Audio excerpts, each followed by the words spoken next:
الرحمن الرحيم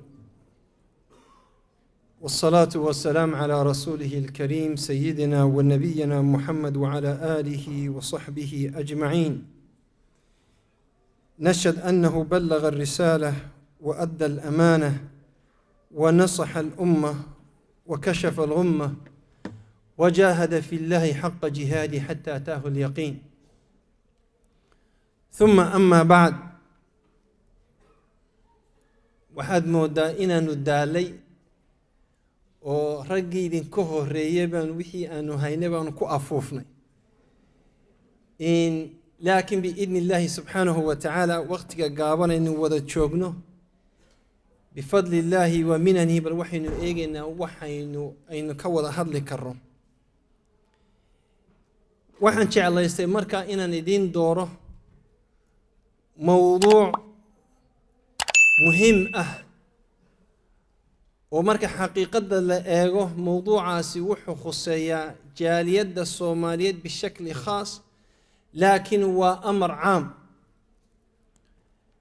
mowduucan waxa weeye waa dowr almar'a fi lislaam, gabadhu dowrkay ka ciyaarto ama looga baahan yahay markaynu nadariyadda islaamka aynu eegno. dad badani waxay moodaan inay diinta islaamka ay ku dhisan tahay ragga, oo ninku uu yahay ninka dabadda u baxaya ee u soo quudinaya reerka, haddii uu dagaal yimaado ninka gurmanaya ee reerkii difaacaya. xaqiiqada iyo waaqicuna sida uu ka duwan yahay. haddaynu dib iskugu noqono oo taariikhdii nebi maxamed sala allahu calayhi wasalam iyo taariikha alislaamba aynu eegno, waxa inoo caddaanaya inay gabadhu ka muhiimsan tahay ragga. oo meelo badan marka laga eego, oo ilaahay subxaanahu wa tacaala suurati aali cimraan sheeku inooga sheekeeyey. sheekadaasoo ah sheekadii maryan hooyadeed imra'ati cimraan marka ilaahay subxaanahu wa tacaala ballan bay ugu qaaday, innii nadartu laka maa fii batni muxarara bay tiri. ilaahayow uurkan aan sido adaan ku siiyey. ayadu marka waxay rajaynaysay oo ilaahay ka rajaynaysay inan uu noqdo oo masjid alaqsa ka shaqeeya, oo ama khatiiba ka noqdo ama imaam ha ka noqdo ama khaadim ha ka noqdo. laakiin waxay rajaynaysay bay culammadu idhaahdaan inuu noqdo wiil ama inan masaajidka mas-uuliyaddiisa qayb qaada. ilaahay bay u hortay markaa ilmaheedii, innii nadartu laka maa fii batni muxarar, waa khaalisan lilaahi subxaanahu wa tacaala. ilaahay wuxuu qadiray markaa subxaanahu wa tacaala inay inan dhasho. qaalat rabbi innii wadactuhaa unthaa. ilaahay xaaladdii way isbedeshay bay tiri, inan baan umulay. waxaan umulay waa inantu rag uma khudbadayn karto, rag ma tukin karto, ragga ma dhex ordi karto. dee waxaan moodayay muu noqonina caankay weeye xaaladdii oo kale. ilaahay wuxu uhi wallaahu aclamu bimaa wadacat. ilaahayna wuu ogyahay waxay umushay. walaysa adakaru kalunthaa. xikmadda halkaa eeg, walaysa adakaru kalunthaa. dakarku, wiilku iyo habluhu isku mid maaha, isku meel maaha.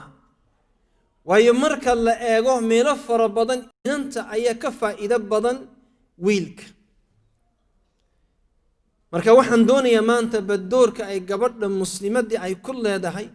iyo waajibaadka laga filayo inaynu wax ka yaro taataabano biidni illaahi subxaanahu wa tacaala. mana jecli had iyo goor inaan cid cambaareeyo ama aan cid wax ku sheego, laakiin mawaadicdan ka hadlaya waa mowduuc caama. ma doonan inay dumarku halka ka soo boodaan ay dagaal nala galaan maanta, laakiin waxaynu doonaynaa inaynu taataabano waxay leeyihiin iyo wixii lagu leeyahayba. dumarku ilaahay subxaanahu wa tacaala horta fadiilad buu siiyey aanu ragga siinin marka islaamka ay timaado, taasoo ah gabadhii ugu horreysay qofkii ugu horreeyey muslimay كلمة التوحيد كل واقعي مرك النبي محمد صلى الله عليه وسلم لقي ما الروح الضمر أيها والنبي محمد صلى الله عليه وسلم رسالة دي مركي لو سودي بي وحنباري دي قفك لقادي وحوها خديجة رضي الله عنها نبي صلى الله عليه وسلم مركو أصغر نحسن وقريرية وصعر ري قرقي سيبويم ومو بايدين حمزة بن عبد المطلب أو اللي يقاني إنه يهينين قاسية أو أغارصة لباحيرة ومو تجن أبو طالب رضينا أو أذيركي الله يقاني إنه يهي عاقلكي يد السلطان كي مقالده لكن النبي صلى الله عليه وسلم وحل لينا مركب مؤرخين تكهض ليان خديجة أي أصع الرسول المير رفض أي مرة قد شيف سطي أصغو أرجع حسن أو نحسن وحسدا أسمينا أصغو أقدقن عربت إن لقيا بين عيبته أو لقوا يسدون النبي صلى الله عليه وسلم ورما قبل بعض عررت محاد أقو إيمان وإذا رجع حكوا قبان كره لكن وحو أقام مقدارك يقبل لي سميشي تاجنت هاي ماركي واكي صاع الري إلي زملوني وأنا قرنا سا قفك مركا خديجة وتيقول جوابتي كلا والله لن يخزيك الله أبدا إلى هاي ولي يا الله كما حمين يمنحكم كما رجعيهم وحنوجد هذا مركا قبل المسلمات دي إلهي سبحانه وتعالى ميل شرف له أي كسي الدين الإسلام وها أنت أقدر قف نفط الدين نفط لقى قاضو إسلام آودي ولدي له ده وحي هيد سمية عمار نين أمور إيمان إسلام قف كي جوجو الريات انتي إيديكي سألوك الله لجاي الروحي سلقى قاضي إسلام كآودي إسلام ده وحي هيد سمية waxay ku tusay marka gabadhu muslimadda sharafta ay leedahay qiyaasa oo ilaawina waxaynu ka hadlaynaa mujtamac cajiiba mujtamac hablaha aasi jiray dumarka kala dhaxli jiray gabadhu qiimo aanay lahayn inanka iyo odayga iyo adeerka kolba gabadhu qofkii soo gaadha ayaa ka haysan jiray dumarka marka qaarkood ragga xitaa rag ways amaahin jireen wuxuu oran jiray gabadhiisa wuxuu ku oran jiray أرضو هبل أورك سوقات لقيا بمركة قاركود نسيت تاريخ ده إنه وش يجيسو إن جبرد أنت هاسونين خيمة أي لجل يسوع كل بكي أي دونتا إلمها أي سين يسوع مستوعب إنه كهل لأن مركة عند مركة قيمة لهاي قيمة سنين مع ذلك إلهي وحكم بلا قف مسنة قف يجوه الريم مسلمة إنه النقطة جبرد قف كي يجوه الريم إنتانا ودين تنقول إنت إنه النقطة قف مسلمة أو جبرة وحين تاي نور دار قف كي يجوه الريح حوله إسلام كأهري وحي هاي خديجة رضي الله عنها جبتها جردة الله يقانو أو حوله أو سين مانتا إنه هو بزنس ليدي الله يقان مليونير إني مقالة أي كتا هاي مقالة مكة أي دينتي إلهي حوله هيدي أهرتي أنت أنا سوق قاعدين أبو بكر أنت أنا السوق قاعدين عطتك كدم بيع عثمان وكله أنت أنا السوق قاعدين عطتك مركي دم المسلمين خديجة أي أحد رضي الله عنها قفك جوه الرأي حوله دي أخرى الدين إلهي بإذنه سبحانه وتعالى وحين تاي النور دار هذا شيء كذو عينك أيتهاي مركي النبي صلى الله عليه وسلم وسوها جري وإنه قرنا إن هو يدي أبو بكر هو يدي يدوره كعيارتي أسماء بنت أبي بكر رضي الله عنها وحيكا هيددكي النبي صلى الله عليه وسلم ودورتي قبرت سقال بلود المؤورة كسدس كما يقول بعض المؤرخين قبر فولانيسا ودي سقال كده ما يسي أما كله أي أنت النبي صلى الله عليه وسلم قوتك أقاضي وحمارتها عنيو أي بورت لكوري جرتي صدح لي عشو نبي صلى الله عليه وسلم ومنيه تيقفك عنتده وجين شري وحو قبر بي أهيد أو وحي هيد أسماء بنت أبي بكر رضي الله عنها قبر فريدة أي أهيد والنبي صلى الله عليه وسلم كده لو بحيا ذات النطاقين وحاصل وحن وجهنا gabadha muslimadii door muhiima ayay ka ciyaartaa marka la eego diinta meel halbowla ana way kaga taala ummadda nabi maxamed sallallahu alayhi wasallam waayo bisalaahiha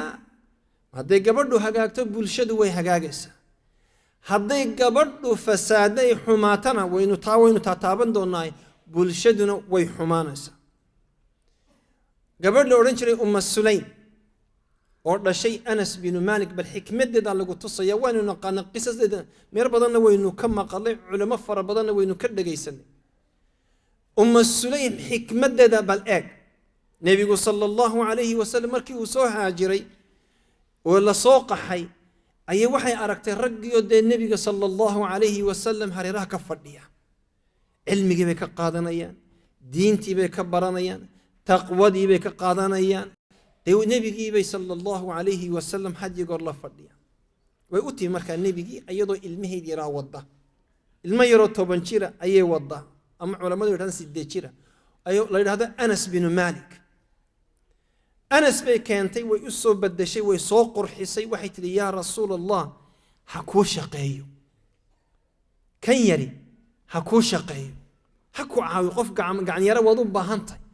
oo markaad weysada ama kabta ama de wax yar aad diratid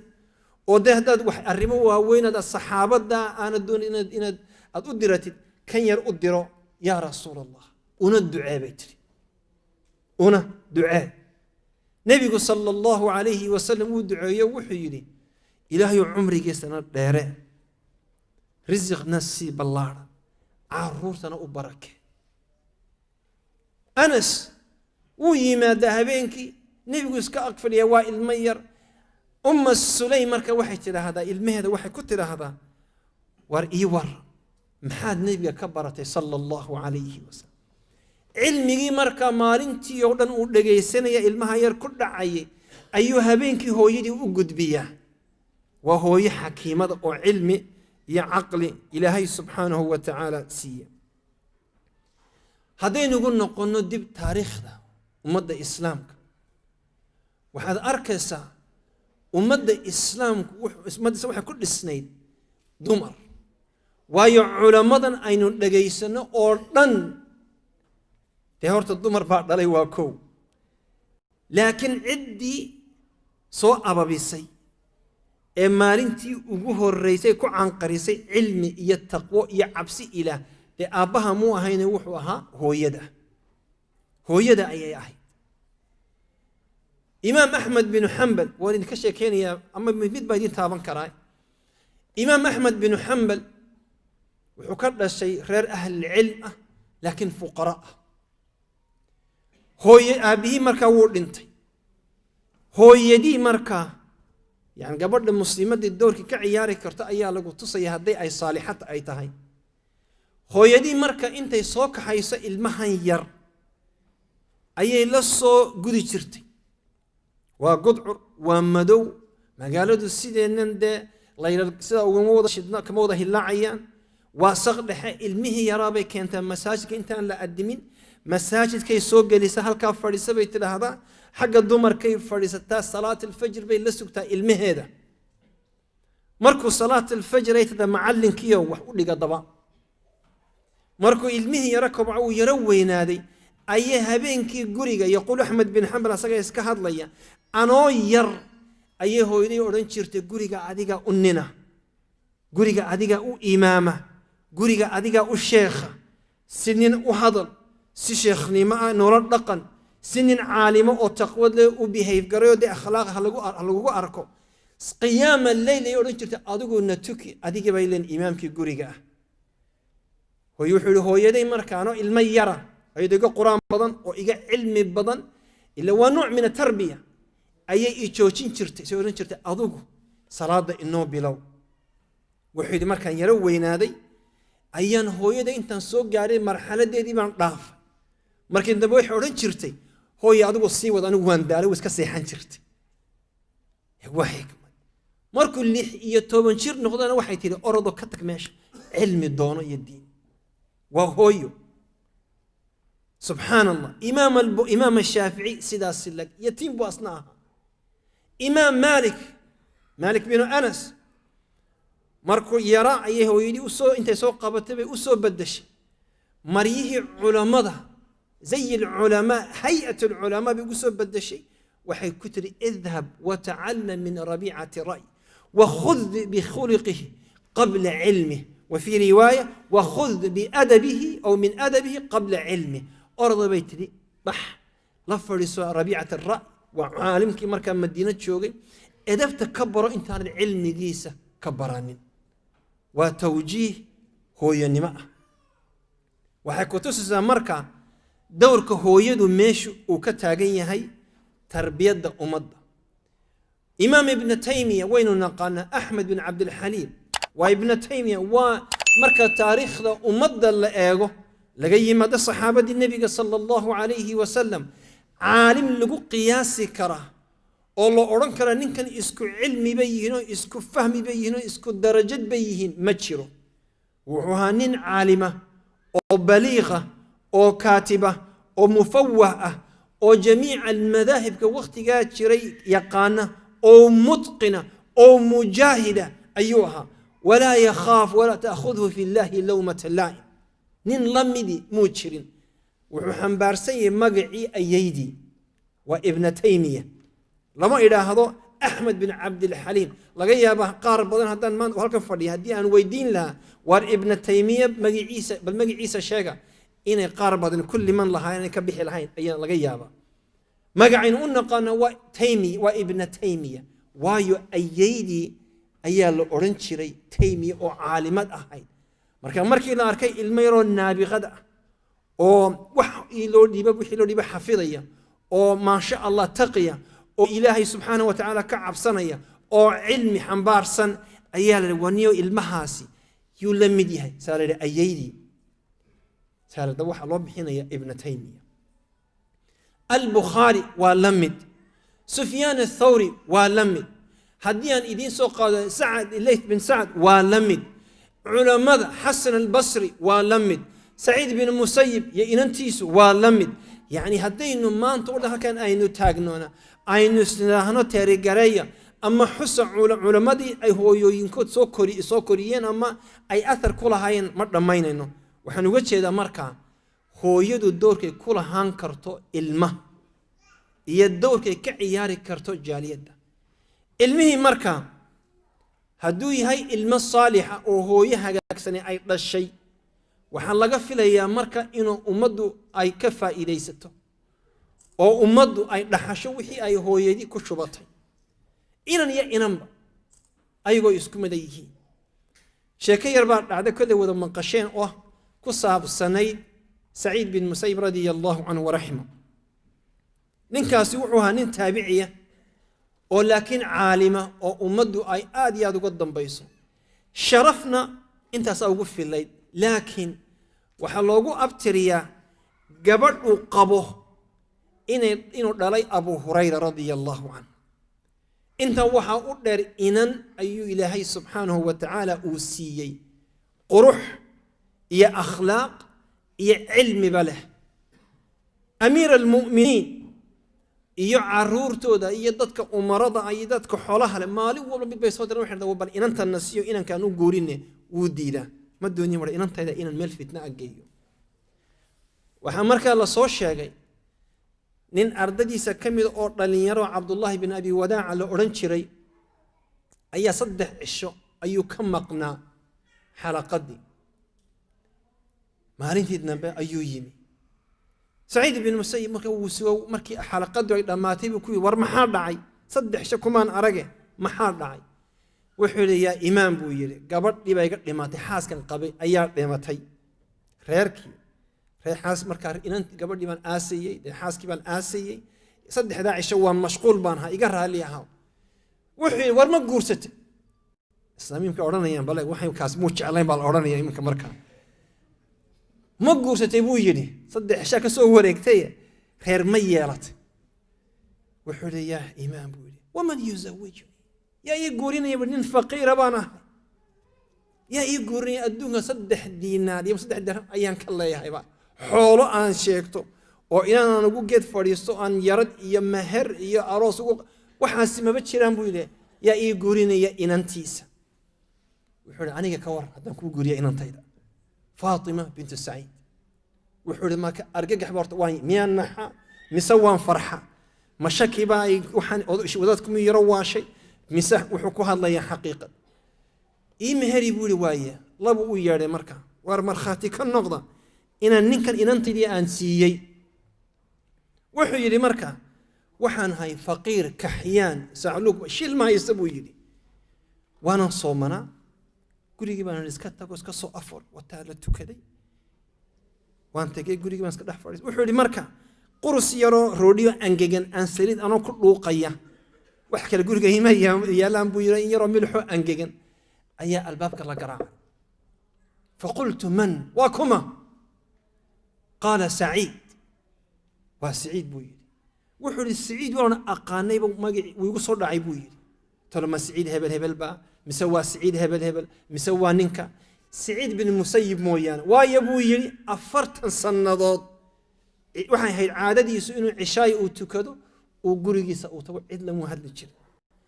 الباب كيبان فري وابا سعيد بن المسيب تاقن ماشي ما حد دعي بويري ما دي يري أنا كو إيمان لهاي ما يقول لكن وحن دريم بويري إن أنا عدالة أهين إن تكلم عاوة ساحتي أيضا قبل دي مقولي مقالة قبل دي مقالة أي شوكتو وحول ما كان وينتو كيرا دقاقي مسوا أبا قبل دي هالكن تاجن بويري وأبا قبل دي هالكن تاجن وحول مركا وصور ريحي الباب كي ونصو حرا ما نوضع شيء كيسنين ما نحاساوين عنك وقت قرن مايو نقاب حرام تحي أيدس إما قرن إسو إنن ده ما شاء الله فيسبوك رجع كلا حاساوين ما يحين إنن ما شاء الله صور عد وقروح بدنا أنت فيسبوك السوق ليسو حد لو نرجع يرمدوك هذا صباحنا ما يحين ما يحين إيه وحي أحين قبل ده كو إج أو جرو جدا تقانا ودين تدا تقانا وحيد مركي أي صوغ شيء الباب كي نوح حري أي إن أنت الصوح ده النحل أودي أنا وحولي مركا وانا حي أرت وحولي لقطة كبيرة لفت الرودي دي يد ملح دي واحد سدي عبت هذا أركن إيش عصر وحولي وان عربي دشان سكوت هاجي وان قيلية كويدا نقولي وكم قنطي وحولي يا أيها الناس زوجني سعيد بن المسيب ابنته سعيد بن المسيب إن أنت سوي جوريه حتى يعرفتان برتو جوري قبل كسر بحيسة هورنا ودات كسوق مذوب مري إلالي أوكسون هذا وحيلي إسلام حافظ دايدو شار كيجا آيات كذبت بنالات بيتري سعيد بن المسيب حين أنت هذا السعلوك أديو كلا وقدرية هو يدي بين مقاشيب والقيرة دي وحي قلت لي إن لمستها ديت إن أنت تابتي فويلك ثم ويلك وأنكو دي لي يحدث إن أنت تابتي بي وحولي وي إسلانتي باتمي إن أنت قولي بالله يقصاري مري قولي الله يقصاري أي حد لو ليير إن أنت يو لقاضي لسوق قرحيي لسوق هجاتشي ما شاء الله ليسوا دياري وحولي وان سوق علي فما رأيت أجمل منها قط قولك قروح بدن ولي يا الله ما ضحيكم يصور عن والنعم وحول إلهي سبحانه وتعالى هبينك بدل لبيك اللهم ما لبيك كبعد بوي الصبح دي بان كعي إذا إمك أرض بان هاي وضيقة ده إن أنت كجورسنا ومعلن كيك ما هبصامي كرم وأنت جيبوي وعم بحي وحده ينبحوا إلى أين بيقول حاجة تجلس ده وضيقي شيخ سعيد بن المسيب حكسر لي كنايا قالت اجلس فعلم أبي عندي وحو أبهي يقانو رمبا أنا جا هي بل يرفع لسبيت الوكال أنا وحكور لجيان حبلها ما أنت وده بدن إلا ما رحم ربك مركز لجورسدو متكورنا سعلمي بانكوها يا مجرتو أما وحبان كور لجيا مج إسكبداتها لكن لجيا بإنه كتر هذا بل إن جاء شريطون أما إن جاء إن ميل كلا إن جاء أما الدون يا أموره سأكرر ما ويدو إن أنت علماء دي مركز ويحللين وحي إلى أن يا صوت تربية دي فضلك يا الله السياء الضباك oo loogu abtiriya khayrkan ma Saciid bin Musayyib mise hooyadeed wixii dumar guriga joogay waxa la yiri aabuhu shaqo ku mulahay aabuhu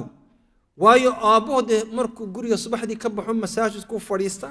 duruus buu akhriya habeen oo dhan iyo maalin oo dhan cishaay buu ka soo rawaxaa goormuu wax tarbiyadeeya goormuu wax u dhiga carruurta goormuu kala dabara ma waqti ma hayo laakiin xikmadu waxay ku aasantay waa hooyada baa la yiri marka gabadha muslimadda ee Soomaaliyeed haddii ay garanayso doorkeeda iyo muhiimadda ay leedahay waxay u xidhan lahayd inay carruur wanaagsan inoo soo kordhiyaan waxa tii markaa dumarka iyagoo intii lagu leeyahay baynu sheegaynaa waxa timi dowr almar'ati alfaasida gabadha faasidada ee aan muslimad hagaagsan ahayn haddii aynu runtii ay u gudagallo ama ay dee inala joogto mafaasidkay leedahay ayaynu taataabanayna qudheeda kow nebigu sala allahu calayhi wasalam wuxuu inoo sheegay fitnadii ugu horreysay reer bani israa'iil lagu rogay ama lagu ibtileeyey dumarkay ahayd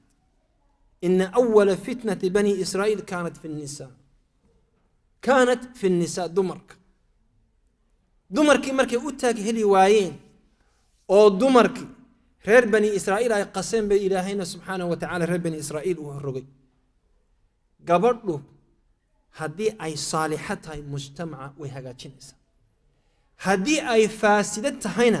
mujtamaca way hallikaysaa way rogaysaa nebigu sala allahu calayhi wasalam xadiiska wuxuu ku yidhi ittaqu dunya wattaqu nnisaa adduunkana iska ilaaliya dumarkana iska ilaaliya waayo gabadhii haddii aanay saalixad ahayn ay taalixad tahay waa musiiba inta waxaa u dheer hooyadii haddii aanay saalixad ahayn carruurtii aynu ka rajaynaynay iyo salaaxii aynu ka rajaynay carruurta iyo durriyaddan ka sugaynay waa kasho hadday hooyo ay tahay aan ilmihii qur-aanka baraynin oo aan diintii baraynin oo aan akhlaaqdii baraynin oo ilmaha caynka loo ixtiraamo aan baraynin caynka aabbahooda ay u ixtiraamo aan baraynin dee waa ka soco waxaa idinka sheekaynayaa gabadh gaalo ah waa gabadh madow oo soo muslimto marka hore gaalo ahayd ayaa gabadhaasi waxa iga yaabiyey gabadha anaaba soo muslimiyey waxa iga yaabiyey wax marka la soo muslim yani ana u qabtay shahaadada waxa iga yaabiyey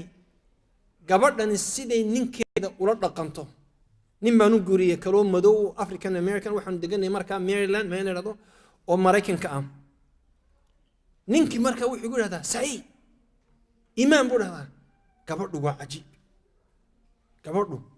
ilaahay noo barakay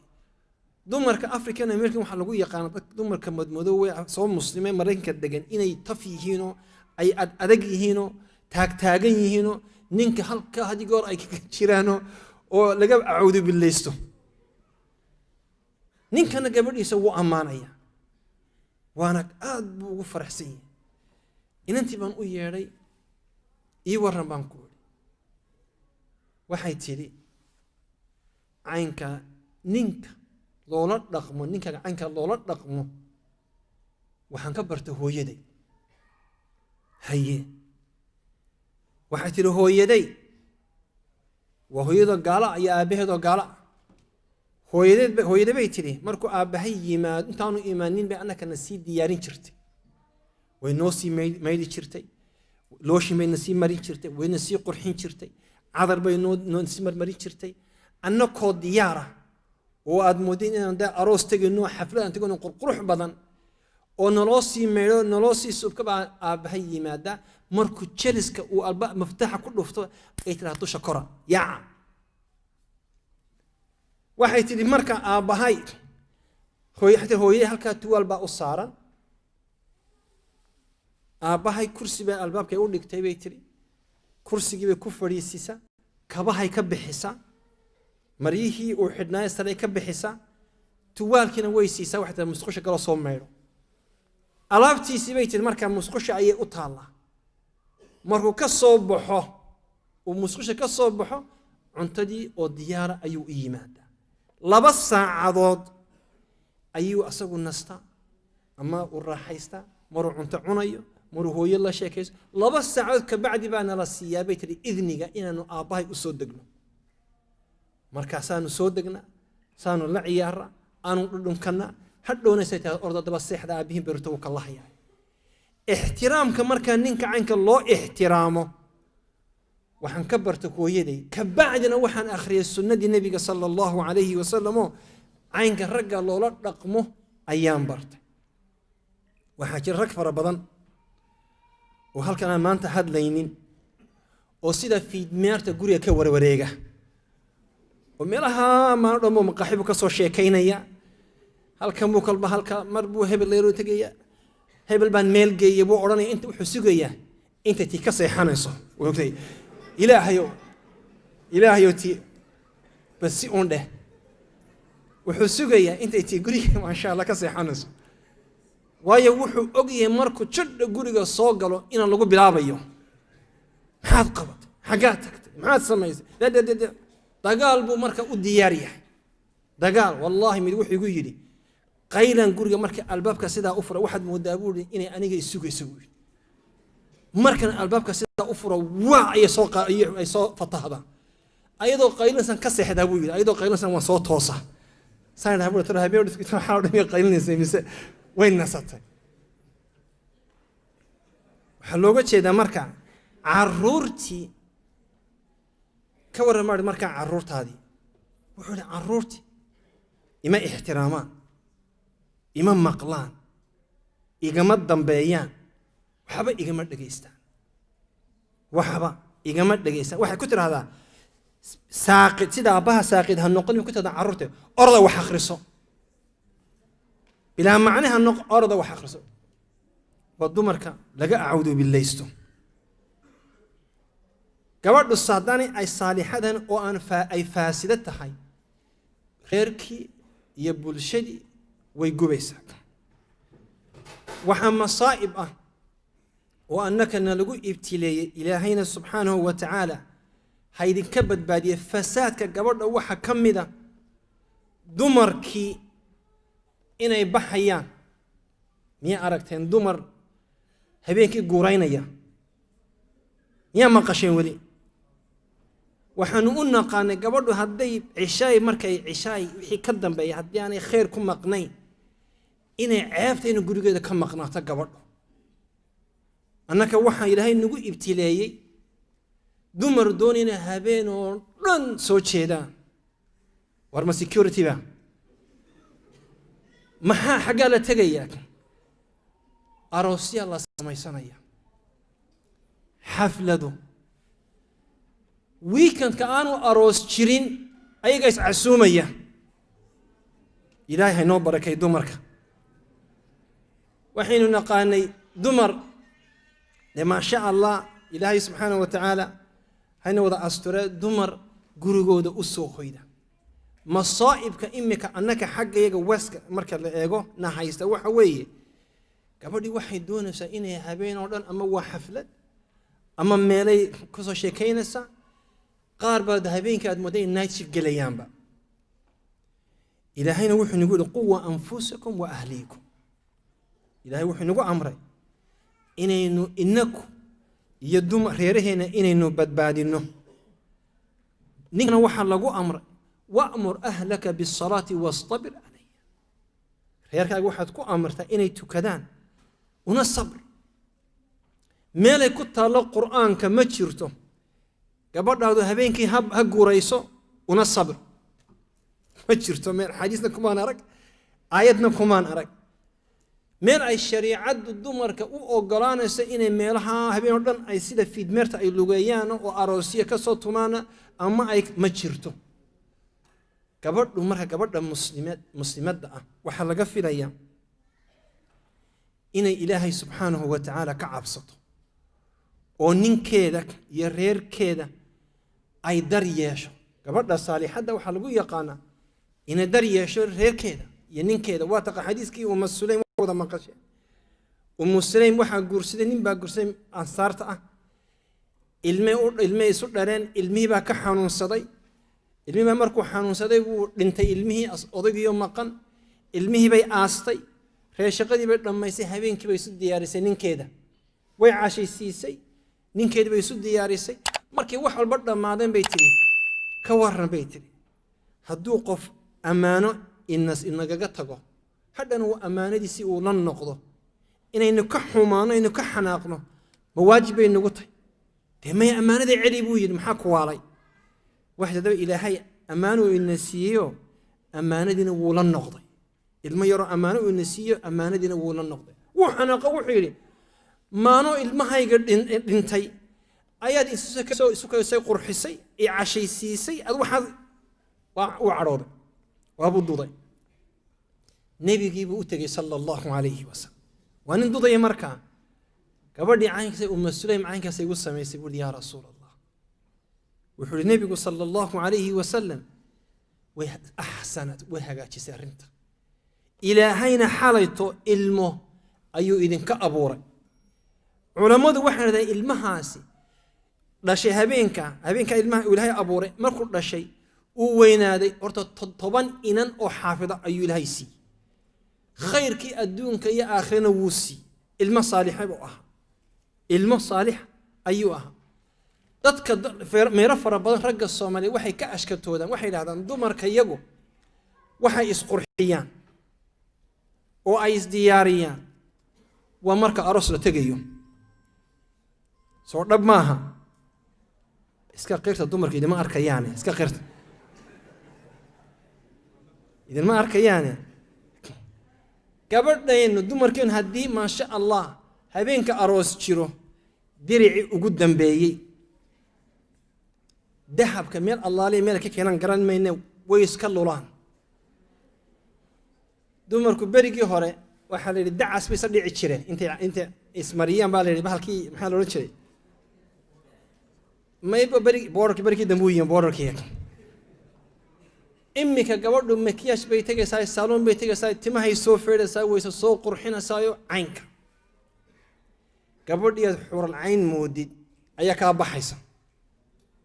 waxay soo noqonaysaa ayadiyo daalan diricii iyo dahabkii iyo wixii aad u iibisay ma ayadu ama ayadu iibsatayba adugu kullayba horta la tatamatacu bih dadka dabada jooga ayuu ilaahay subxaanahu wa ta'ala nasiibkooda siiyey nin baa ka sheekeynayay wuxuu yidhi gabadhaydii baa waa la soo hadlay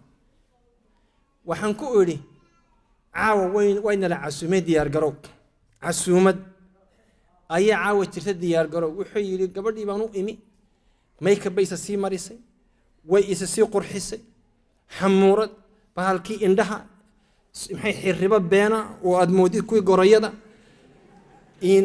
dhabanadii bay casaysay cidiyo beena oo fake ay iska taagtay wuxuu yidhi gabadhii oo aad moodid xural cayn baan gurigii imi oo diyaar gabadh markaa waan fadhiisay kabihi baan iska bixiyey way iyara sugtay waxay sugaysaa intaan meedmeedhanayo waan meedmeedhay bajaamahaygi baan iska soo xidhay macawisaydii waan dhex fadhiisay gurigii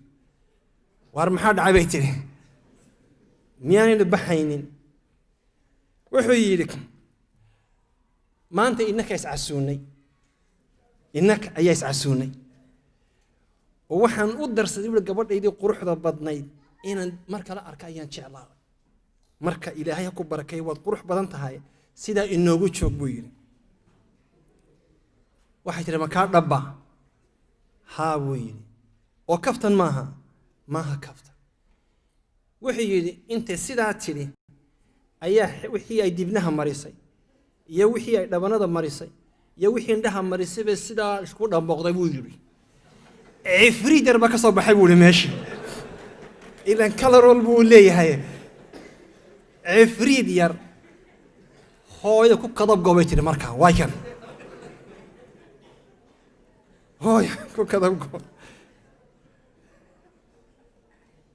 قبل مسلمات ده واحد لو جاب هنيا إن النين كده يسوق قرحيسو وهدي أيدون يسوق حفلة إن بدلته إيه عينك إن وقت مناسبة أي كبح أي أتمادو أي تكتو أو عينك النقطة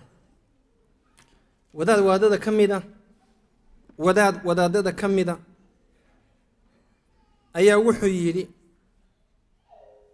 wuxuu yidhi gabadh wadaad sheekh macruuf oo la yaqaano halkana mar idinku yimi ayaa wuxuu ka sheekeeyey qoysku caynkuu u dhaqmi lahaa iyo raxmadda iyo mawadada iyo jacaylka wuxuu yidhi markaa gabadh baa muxaadaradii bay dhegaysatay waxay tidhi caawa sheekhu wuxuu sheegayo ayaan ku dhaqmaya wuxuu yidhi way tagtay gurigii bay diyaarisay uunsi bay ku shiday casho wanaagsan bay samaysay iyadii baa isqurxisay miiskii bay cuntadii dhigtay wadaadkii baa guriga soo galay wadaadkii markaa wuu yara yaabay dee meeshii qiiqu sida isu haysto ayadii oo dhalaalaysa wuu iska aamusay cashadii buu cunay shaah baa loo keenay wuu iska fadhiistay hadha buu leeyahay heblaayo caawa yaa inoo imanaya say tiri cid inoo iman maysee adiga ayaan sukaa qurxiyey rasuulillah ma kaa dhabbaa way soo noqoto way xanaaqday waxay tiri marii baan iska bixiyey waan iska seexday sheekhi bay tiri nasiixaddii aadna siisay may shaqaynin oo dee ninkayga imuu qadirin juhuud jahdigan isgeliyey iyo dadaalkan isgeliyey iyo wixii muu qadirin wuxuu ku yidhi sheekhu wuxuu yidhi kaagamuu baranin hadduu haga baran lahaa oo maalin walba isu qurxin lahayd ama wiig walba isu qurxin lahayd dee wuu qadari lahaa laakiin wuxuu bartay marka la isqurxiyo ee dahab la iska lulo ee dibnaha la caseeyo inay tahay mar la baxayo marka waxaan leeyahay gabadha muslimadda ee weliba soomaaliyadda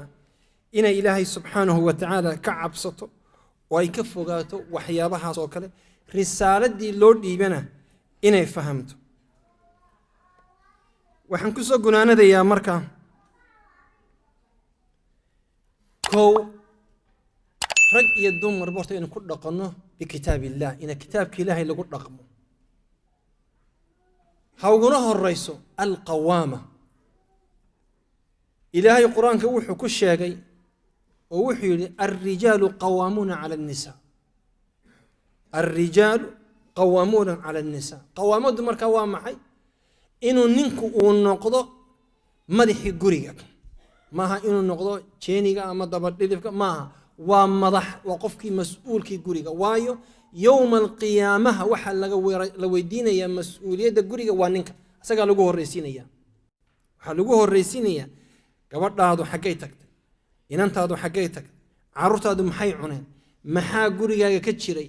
ma telefisyoon iyo fusuq iyo fasaad iyo musalsalaad baa la daawan jiray mise muxaadaraad iyo duruus iyo cilmiba guriga lagu akhrisan jiray ma telefoon iyo ghiiba iyo namiima ayaa ka socotay mise dikrullaha iyo waxa ka socday wax ilaahay la xusayo ninka ayaa laga wareysanaya gabadhu marka ilaahay wuxuu sameeyey aadana xaawa ayuu agdhiga ku laray ninkuna waa markaa wuxuu taagan yahay maqaam aadam aabaheen calayhi salaam gabadhuna waa xaawo kale hadafkuna waxay ahaayeen ina dhurriya saalixa ay keenaan khulafaa ilaahay ugu talagalay inii jacli fi lardi khaliifa khilaafadda ilaahay ka hadlay inay ka wada shaqeeyaan ninka iyo gabadhuba inay labaduba ku dadaalaan ayaa la doonaya waxaan idinku celinaya oon aad iyo aad ugu celcelinaya gabadha muslimaddii inay ilaahay ka cabsato ay u saburto ninkeeda iyo caruurteeda iyo risaaladii ilaahay u dhiibay inay xambaaratay la socoto aanay ku mashquulin waxyaabo bilaa macno ah iyo tafaahaat dunya iyo heblaaya la guursaday iyo heblaaya la mehersaday hudheer kasta lagu qabsaday iyo heblaaya la isfurayo waxyaabaha laakiin inay ka fakirto caynka reerkeeda u badbaadin lahayd ninkanu markaa asaguna qawaamadii laga filayay inuu la yimaado waayo ilaahay subxaanahu wa tacala waa kii qur-aan ku sheegay quwa anfusakum wa ahliikum waa kii ilaahay qur-aan ku sheegay aniga intaasay iga tahay waano ilaahayna subxaanahu wa tacaala ha inaga dhigo aladiina yastamicuuna alqawla fayattabicuuna axsana horena waan idinku sheegay muxaadaradani waxay ahayd dowra almar'a fi lislaam ugumana jeedo inaan dumarka